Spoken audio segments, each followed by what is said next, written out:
Hey everyone, welcome back to my channel.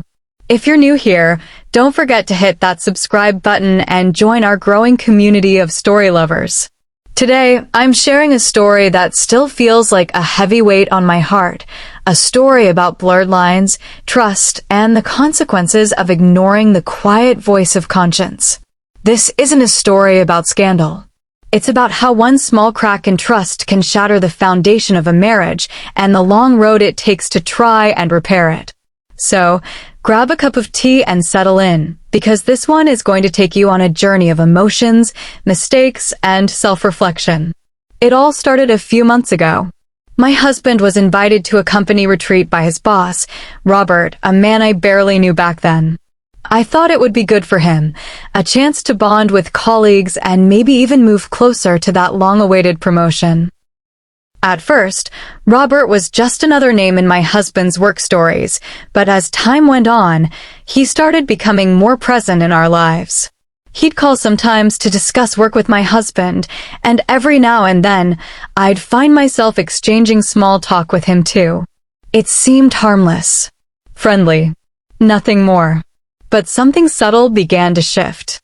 The conversations became a little more personal, about family, stress, dreams, and life beyond the office. I told myself it was nothing, that I was just being a good listener. But deep down, I felt an uneasiness I couldn't explain. Then came the company party, a lively evening filled with laughter, clinking glasses, and music playing softly in the background. My husband was busy coordinating things, talking to his team, and making sure everything went smoothly.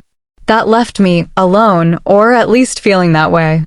Robert and I ended up in a quiet corner, sharing casual conversation that somehow felt heavier than it should have.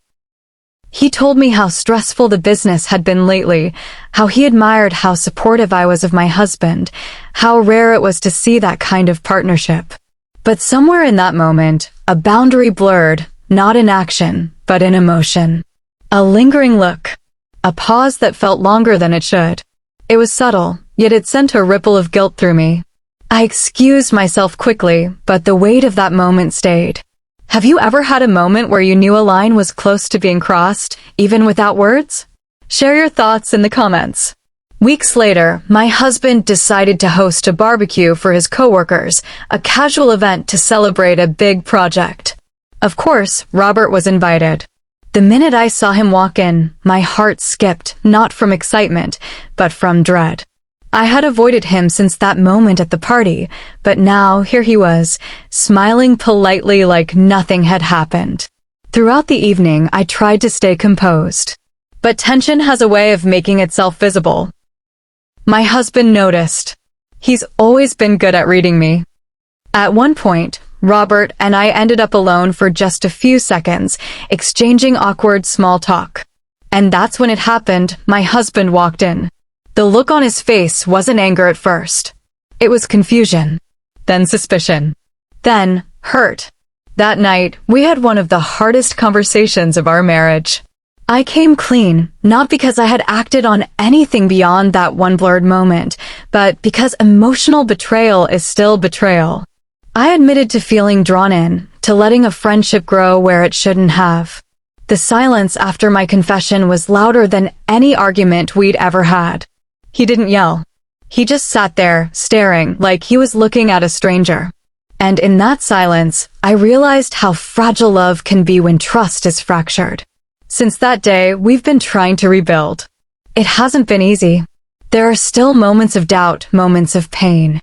But there's also hope, a hope that with honesty, accountability, and time, we can come out stronger.